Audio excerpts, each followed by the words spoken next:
예수님과 제자들이 빌립보의 가이사랴라는 지방에 이르게 됩니다.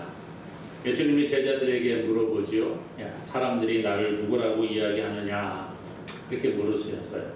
그랬더니 제자들의 대답이 어떤 사람은 세례 요한이라고 합니다. 아니요, 어떤 사람들은 엘리야라고 합니다. 아니, 어떤 사람은 예레미야라고 합니다. 어떤 사람은 예수님을 선지자라고 합니다. 라고 이렇게 제자들이 사람들의 반응에 대한 대답을 합니다. 그때 예수님 다시 물어보시지요. 너희는 나를 누구라고 하느냐? 누구라고 생각을 하느냐? 그랬더니 시몬 베드로가 이렇게 대답을 합니다. 주는 그리스도시요 살아계신 하나님의 아들이십니다. 예수님이 이 말씀을 들으시고 아주 마음이 흡족하셨던 것 같습니다. 그래서 야, 시몬아, 네가 복이 있다 그래놓고 뭐라고 하시느냐 하면 네가 스스로 아는 것이 아니라 이것을 알게 하신 분은 하늘에 계신 내 아버지시다 그렇게 말하셔요. 그러면서 오늘 우리가 살펴보고자 하는 말씀인데 18절에 보니까 이렇게 말합니다. 너는 베드로라. 내가 이 반석 위에 내 교회를 세우리니 음부의 권세가 이기지 못하리라. 이렇게 말씀하십니다. 이 베드로의 신앙 고백이 있은 후에 예수님께서 이 베드로의 신앙 고백을 들으시고 내가 내 교회를 세우겠다 그렇게 말씀하셨다라는 거예요. 우리가 너무나도 잘 아는 말씀입니다. 예수님에 대해서 우리가 고백하는 이 신앙 고백 잘 알고 때로는 우리도 이렇게 고백을 하기도 합니다. 하지만 우리가 세상 가운데 삶을 살아가면서 너무나도 이 신앙 고백과 동떨어진 삶을 살아갈 때가 많이 있더라는 것이죠. 사람들은 교회라 그러면 흔히들 이제 건물을 생각을 합니다. 세상 사람들은 교회 그러면 어떤 건물 뭐 예를 들어 열린비전교회 그러면 그 상가에 있는 건물 그 교회 그렇게 생각을 하는 거예요. 교회라고 하는 것 건물 그래서 옛날에 이 건물이라 그러면 교회는 이렇게 불렀어요. 건물을 예배당 예전에 어른들은 그렇게 부르셨죠. 예배당 또 어떤 곳은 교회당 이렇게 불렀습니다. 엄밀하게 따지면 이 건물이라고 하는 이 교회의 건물을 가리켜서 우리가 정확한 용어는 뭐 예배를 드리는 장소, 모임 장소 이런 개념이라는 거예요. 그래서 예배당, 교회당 이렇게 불렀습니다. 그런데 오늘 예수님이 말씀하시는 이 교회를 세우겠다 이 말은 좀 다른 의미로 다가온다는 것이지요. 이 신약에서 교회라고 하는 단어는 크게 두 가지로 기록이 되어져 있습니다. 하나는 시나고게라는 단어예요. 시나고게라고 하는 것, 이것은 우리가 앞에 살펴본 것처럼 이 건물로서의 교회를 지칭할 때에 사용되어졌다는 것이요. 구약시대부터 내려오는 유대인들이 하나님을 예배하는 회당이라는 곳이 있습니다. 회당. 이 회당이라는 곳을 가리켜 시나고게 이렇게 불렀다는 거예요. 그러니까 지금으로 말하면 예배를 드리는 장소, 이 예배당, 교회당 뭐 이렇게 부르는 이 건물로서의 교회를 가리켜 시나고게 이렇게 말할 수 있다는 것이에요. 그런데 오늘 예수님께서 말씀하고 계시는 내가 이 반석 위에 내 교회를 세우겠다 할 때 이 교회라고 하는 것은 에클레시아라는 단어로 기록이 되어 있습니다.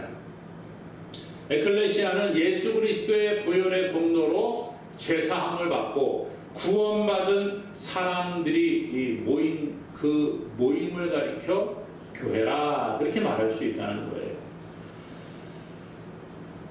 에클레시아 어디로부터 부름을 받은 사람들 이런 뜻을 가지고 있습니다.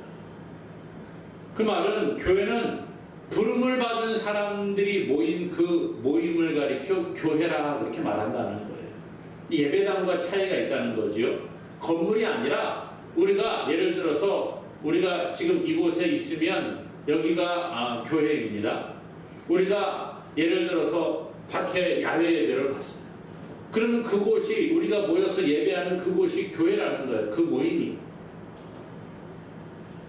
오늘 하나님께서는 우리를 부르신다는 거예요. 하나님의 백성들을 부르신다라고 말해주고 있습니다. 성경은 로마서 8장 30절에 보면 하나님께서 하나님의 백성들을 부르심을 이야기하는데요. 또 미리 정하신 그들을 또한 부르시고 부르신 그들을 또한 의롭다 하시고 의롭다 하신 그들을 또한 영화롭게 하셨느니라. 미리 정하신 하나님의 백성들을 부르시고 그 부르신 사람들을 의롭다고 인정을 해주시고 그리고 더 나아가서 영화롭게 하시는 그 하나님의 역사, 하나님의 부르심을 받은 그 사람들이 모인 곳이 교회라는 것입니다. 하나님의 백성 어디에서 부르셨습니까? 성경에 보니까 이 악한 세대에서 우리를 부르셨다 이렇게 말합니다. 악한 세대로부터 우리가 세상에 똑같은 삶을 살아가지 않았습니까? 아담의 범죄 이후에 모든 사람은 죄 아래 놓였습니다. 죄에 빠진 사람들은 똑같은 삶을 살아갑니다. 제가 자주 말씀드리죠. 죄로 말미암아 타락한 사람들은요 스스로 선을 행할 의지도 없고 능력도 없다는 거예요. 그러니까 가만히 내버려 두면 어떻게 살아가는 거예요? 죄 가운데 살아가는 겁니다. 죄 지으며 살아가는 겁니다. 이것을 성경은 악한 세대라 어두움의 세대라 그렇게 말합니다. 우상을 섬기고 하나님을 모르는 그러한 사람들, 오늘 우리는 그런 삶을 살아갔던 사람들이에요. 그런데 하나님께서 그 사람들을 선택하셔서 하나님의 백성으로 불러주시는 겁니다. 어두운 가운데 있던 사람들을 빛으로 인도하시는 분이 바로 하나님이시라는 거예요. 어둠의 정욕 가운데 살았던 우리를 부르시고 사탄의 권세 아래 눌려있던 자들을 부르신 그분이 바로 하나님이시라는 거예요. 우리가 하나님을 알지 못하던 그때에 하나님은 이미 우리를 사랑하시고 선택하시고 우리를 부르셔서 하나님의 백성이 되게 하신 줄로 믿습니다. 성경은요 우리 스스로 내가 하나님 믿어야지, 내가 하나님께 나아가야지 그렇게 해서 하나님을 믿은 것이 아니라는 거예요. 하나님이 우리를 부르셨기 때문에 그 부르심의 은혜로 말미암아 우리가 하나님의 백성이 되었고 죄사함 받아서 교회가 된 줄로 믿습니다. 오늘 예수님은요 내가 이렇게 하나님으로부터 부름받은 세상에 있던 죽음 가운데 있던 사람들을 부르신 그 하나님의 백성들이 모인 그 모임을 통해 교회를 세우시겠다 그렇게 말씀하십니다. 오늘 18절에 그러지요. 또 내가 내게 이르노니 너는 베드로라. 내가 이 반석 위에 내 교회를 세우리니 음부의 권세가 이기지 못하리라. 너는 베드로라 그렇게 말하시죠. 예수님이 원래는 이 베드로의 본래 이름은 뭐예요? 시몬이었습니다. 그런데 너는 베드로라. 내가 이 반석 위에 내 교회를 세우겠다. 베드로 이 말은 성경에 보면 제가 가진 성경에 베드로 앞에 이렇게 4라는 숫자가 있습니다. 그 성경 밑에 보게 되면 4라고 되어 있는 그 각주를 달아 놓았는데요. 베드로는 곧 반석이란 뜻 이렇게 되어 있습니다. 그렇죠. 그러니까 베드로의 뜻이 뭐예요? 반석. 그래서 내가 이 반석 위에 내 교회를 세우겠다. 그렇게 말합니다. 세상의 기준으로 교회를 본다고 하면 사람들은 그렇게 말합니다. 교회 돈으로 건물 사야 되잖아. 그렇게 생각을 하기도 합니다. 세상에서 사람들은 교회는 돈이 있고 영향력이 있는 사람을 중심으로 교회가 돌아가는 것처럼 생각을 합니다. 교회라고 하면 좀 좋은 건물이 있고 주차장도 있고 편의시설도 잘 되어 있는 교회가 좋은 교회라고 생각을 합니다. 세상에 그 비즈니스 마인드를 가지고 그렇게 생각을 하죠. 그래서 똑같아요. 교회 그러면 위치가 어디냐가 참 중요하다. 교회 성장학을 이야기하는 분들은 교회의 위치가 좋아야 된다. 접근성이 좋아야 되고 교회 주차장이 있어야 되고 편의시설이 잘 되어져 있어야 되고 뭐 이래야지만이 교회가 성장할 수 있다. 이렇게 주장하는 분들도 계십니다. 세상의 기준으로 보는 거죠. 물론 뭐 돈 많은 누군가가 헌금을 많이 한다고 하면 교회 재정적으로 좀 더 좋아질 수는 있겠습니다. 지역 사회에서 영향력이 있는 사람이 교회에 출석을 한다고 하면 그 사람 덕분에 전도가 더 잘 될 가능성도 없지는 않은 것 같습니다. 좋은 건물을 가지고 있고 좋은 장소에 교회가 위치해 있다고 하면 아무래도 사람들이 더 모일 가능성이 있죠.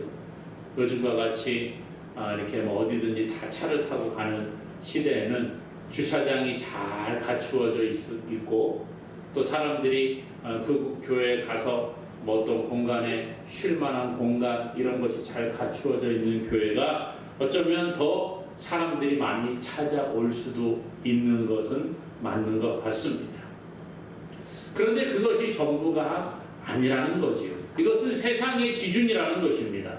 사람이 모일 수 있는 환경과 여건이 갖추어지고 돈이 많은 사람이 출석을 하고 뭐 사교성이 좋은 사람이 교회에 있다고 할지라도 그 교회가 정말 하나님이 기뻐하시는 교회인가? 우리는 거기에 대해서는 의문을 가질 수 있다는 거예요.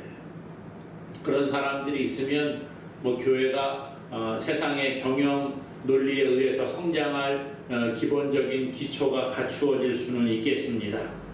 그러나 참된 교회는 그런 환경적인 요소 때문에 성장하는 것이 아니라는 거예요.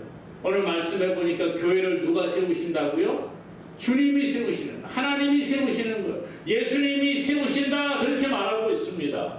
예수님이 세우시고 이끌어 가시는 그것이 바로 바른 교회라는 거예요. 아무리 사람이 많이 모이고 건물이 뭐 으리으리하다 할지라도 그곳에 하나님께서 그 교회를 이끌어가지 아니하신다고 하면 그 모임은 하나의 무슨 종교 집단에 불과할 수 있다는 것이죠. 오늘 우리는 사람의 노력이나 환경에 상관없이 교회는 예수 그리스도께서 세우시고 인도하시는 줄로 믿으시기를 바랍니다. 그러므로 우리가 사람을 의지하고 환경을 의지할 필요가 없다는 것입니다. 주님은 분명히 말씀하시지요. 신앙 고백 위에 내가 그 교회를 세우겠다라고 말씀하십니다. 신앙 고백이 중요하다는 거예요. 건물을 세울 때 기초가 튼튼해야 건물이 잘 올라갈 수가 있습니다. 무너지지가 않죠. 공부할 때도 마찬가지입니다. 기초가 튼튼해야지 공부 잘한다고 하잖아요. 그래서 기초부터 배우지 못하면 공부를 하는데 한계가 있는 것 같습니다. 운동도 마찬가지죠. 운동할 때도요, 기초부터 가면은 기초부터 가르쳐요. 그리고 수시로 그 기초를 계속 훈련하고 몸에 익히도록 가르칩니다. 왜요? 기초가 바르게 되지 않으면 좋은 결과를 가져오기 어렵다는 것입니다. 아파트를 지을 때도 마찬가지예요. 우리나라는 정말 이 아파트 선호 사상이 유별한 것 같습니다. 뭐 땅덩어리는 좁고 사람들은 많고 특별히 이 수도권에 사람들이 많이 몰려 있어서 그런지는 모르겠습니다만은 물론 뭐 아파트가 살기 편하고 그런 것도 아파트를 선호하는데 일조를 하는 것도 사실인 것 같습니다. 한국 부동산원의 주택 유형별 매매 현황을 보게 되면 지난해 주택 매매 가운데에서 아파트가 차지하는 비용이 76.6%였다. 그렇게 말합니다. 그러니까 뭐 주택을 매매하는데 76.6%는 아파트가 차지했다는 거예요. 심지어 어떤 일부 지방에서는 그 매매의 프로테이지가 90%가 넘는 지역도 있습니다. 그러니까 10채 중에 9채는 아파트가 거래가 되는 겁니다. 놀랍죠? 통계청 조사 결과에 따르면 2023년 기준인데요. 1263만 채가 아파트였다는 거예요. 그러니까 총 주택의 64.6%, 아파트가 65% 정도 되는 거예요. 우리 전체 주택 가운데. 뭐 택지지구나 신도시에는 대부분 다 아파트가 들어서지 않습니까? 우리 인천만 하더라도 뭐 송도 신도시, 또 뭐 무슨 청라 신도시, 그런 거 가보면 다 아파트입니다. 주택은 거의 없죠. 다 아파트를 짓고 있습니다. 아파트 공화국이라 말할 수도 있는 것 같아요. 그런데 이 아파트를 지을 때에 지역이라든지 뭐 집안의 상태라든지 어떤 높이에 지을 거라든지 이런 거에 따라서 아파트 짓는 기간이 달라진다고 합니다. 남부지방이냐 아니면 중부지방이냐 뭐 해안 지역이냐 내륙 지역이냐에 따라서도 공사 기간이 많이 차이가 난다고 해요. 그런데 평균적으로 지하 2층, 지상 29층 아파트를 건설한다 그랬을 때에 민간 건설업자는 평균 916일, LH는 984일, SH는 942일이 소요됐다는 것이에요. 그러니까 약 30개월에서 32개월 정도 기간을 들여서 아파트 건설을 했다는 것이죠.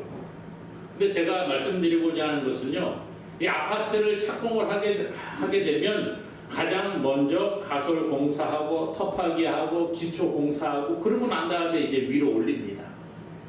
이 기간이 얼마가 걸리는지 아세요? 기초 공사하는 게 약 6개월 정도 걸린다고. 그러니까 총 공사 기간의 약 5분의 1 정도가 걸리는 겁니다.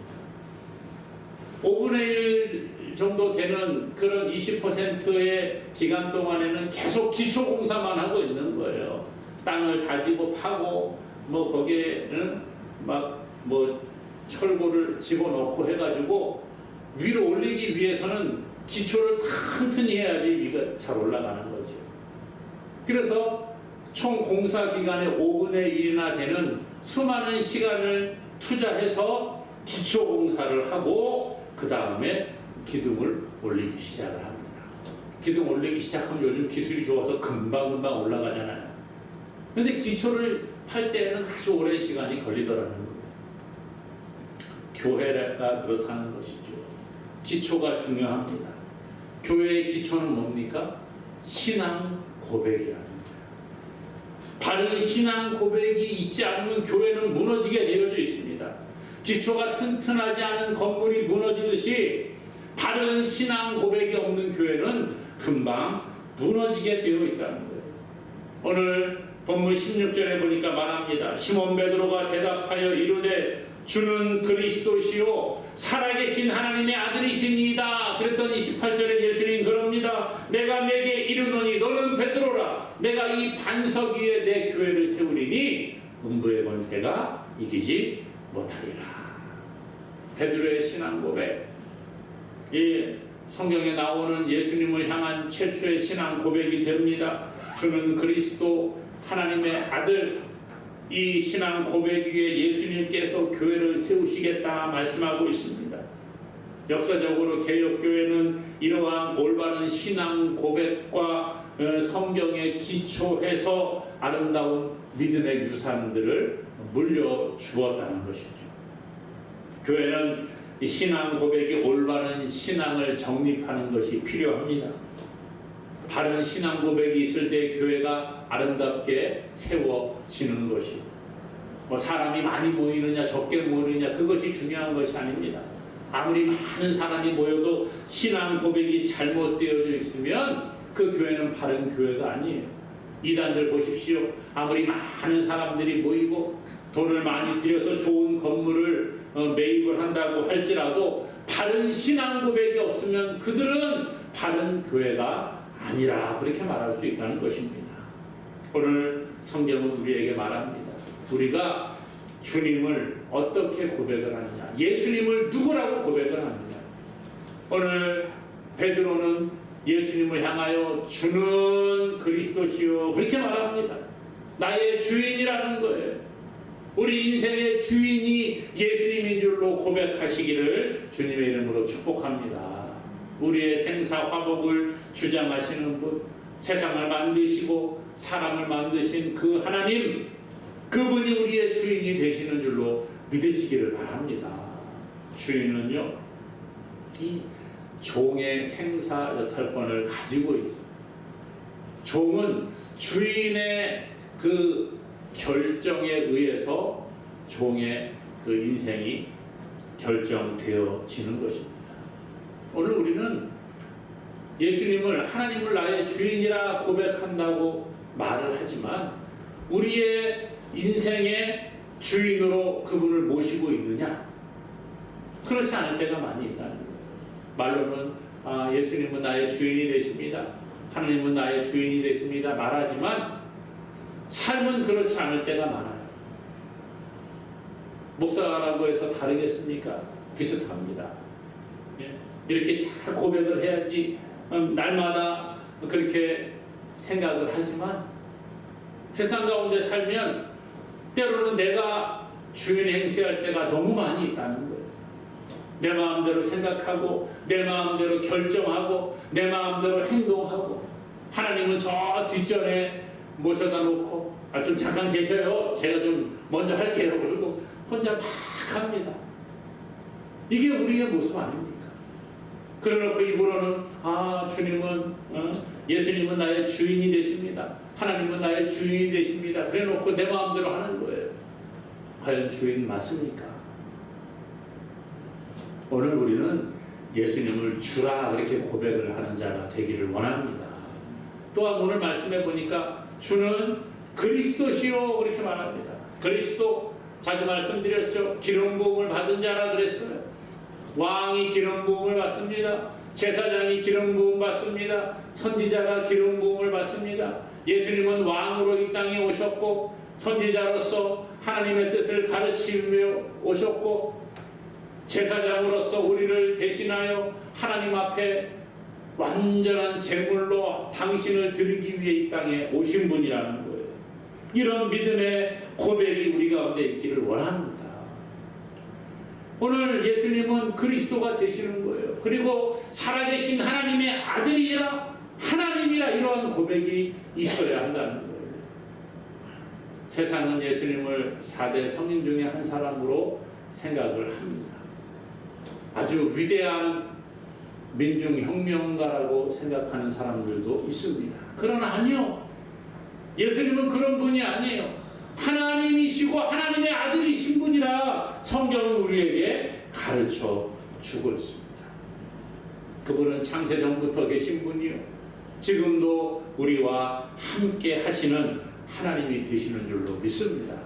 그러므로 오늘 이러한 믿음의 고백이 있어야 되는 거예요.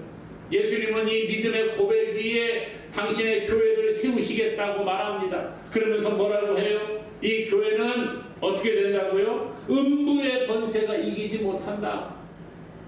결코 교회는 패배하지 않는다는 거예요. 교회는 날마다 승리한다라고 말해주고 있습니다. 예수님을 믿는 저와 여러분들, 우리가 모인 이 교회는 결코 망하지 않는 줄로 믿으시기를 바랍니다. 우리가 믿음 안에 거할 때에 예수님의 승리가 우리의 승리가 되어지는 것입니다. 그런데 우리는요, 세상 살면서 자꾸 패배자의 생각을 가지고 살아가는 거예요. 나는 안 돼. 나는 이래서 안 되나 봐. 하나님 나를 미워하시나 봐. 하나님 나에게 좋은 것 안 주시나 봐. 불평하고 원망하고 불신앙하고, 그런 모습들이 우리 가운데 얼마나 많이 있습니까? 입으로는 주님이라, 그리스도라고, 하나님의 아들이라고 고백을 한다고 말하면서도 그런 사람들은 음부의 권세가 이기지 못한다고 분명히 말씀하셨는데, 우리는 그래놓고 세상에 살면서 자꾸 패배자의 모습으로 살아가는 겁니다. 아니요, 예수 믿는 사람에게는 오직 승리만 있는 줄로 믿습니다. 물론 세상 살면서 때로는 힘들고 괴로운 일도 많이 있죠. 어려움이 찾아오기도 하지요. 정말 쓰러지고 싶을 때도 있지요. 그럼에도 이것은 패배가 아니라는 거예요. 우리가 세상에서 어려움을 당한다고 해서 그것이 패배가 아닌 줄로 믿으시기를 바랍니다. 하나님은 그럼에도 불구하고 우리를 주의 손으로 붙잡아 주시는 줄로 믿습니다. 하나님의 사람들, 하나님의 백성들을 하나님은 결코 버리지 아니하신다는 거예요. 끝까지 지키시고 인도하시는 줄로 믿습니다. 우리의 대적마귀는 날마다 우는 사자같이 두루다니며 삼킬 자를 찾고 있습니다. 자꾸 넘어뜨리고 쓰러지게 만듭니다. 우리의 욕심이 우리를 죄를 짓게 만듭니다. 그럼에도 불구하고 하나님의 관심은 하나님의 백성들에게 있는 거예요. 그리고 그들이 넘어질 때에도, 쓰러져 있을 때에도, 혼자라고 생각이 되어질 때에도 하나님은 그 사람에게 사랑을 베풀어 주고 계시는 줄로 믿습니다. 그리고 붙잡고 계시는 거예요. 결코 망하지 않는 것입니다. 오직 승리만이 있는 줄로 믿으시기를 바랍니다. 그러면 오늘 예수님이 세우신 이 교회는 세상에서 결코 패배가 없고 오직 승리만이 있는 줄로 믿고 우리가 바른 신앙 고백 위에 날마다 승리의 삶을 살아가는 저와 여러분 되기를 주님의 이름으로 간절히 축원합니다.